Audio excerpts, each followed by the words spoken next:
Ada kisah yang menjadi sorotan dari seorang dokter forensik. Ia diganggu oleh arwah bayi yang dikubur hidup-hidup oleh ibunya. Dokter Stefani Yulianto menceritakan pengalamannya itu lewat akun TikToknya @dokterstefani. Bagi seorang dokter forensik, melihat jenazah sudah menjadi bagian dari pekerjaannya. Karena kerap berhadapan dengan jenazah, membuat dia memiliki berbagai macam pengalaman horor. Stefani mengungkap alasan mengapa bayi tersebut dikubur hidup-hidup. Ternyata karena ibu dari bayi itu belum menikah. Saat itu Stefani sedang melakukan aktivitasnya.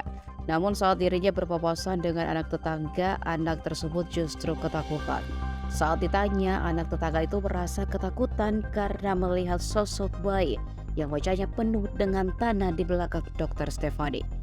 Dokter Stefani lalu menceritakan pengalamannya itu kepada sang suami. Diakui oleh Stefani, kejadian ini bukan hanya sekali dua kali. Ia juga pernah bersama suaminya diganggu ketika hendak tidur. Mereka berdua mendengar ada suara anak kecil tertawa dan berlari di depan rumah mereka. Di akhir video, Dokter Stefani memberikan imbauan kepada siapapun untuk berpikir terlebih dahulu atas setiap tindakan yang akan diambil. Hal itu menurutnya karena apapun yang dilakukan pasti akan mendapatkan konsekuensinya. Saya pernah didatangi oleh arwah bayi yang dikubur hidup-hidup oleh ibunya. Jadi waktu itu saya menangani kasus korbannya bayi. Dia tuh dikubur hidup-hidup oleh ibunya setelah dilahirkan karena ibunya ini tidak menginginkan bayi ini. Ibunya belum menikah, dihamili oleh pacarnya, dan setelah lahir ya bayi itu dikubur begitu aja sama ibunya.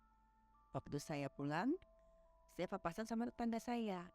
Kebetulan tetangga saya itu lagi sama anaknya.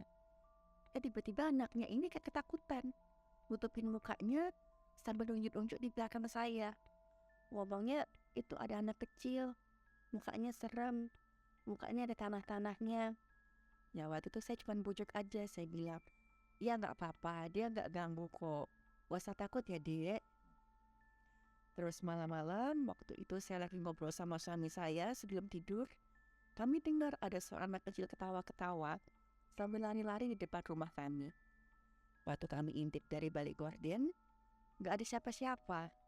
Terus akhirnya saya cerita ke suami saya tentang kasus yang saya tangani.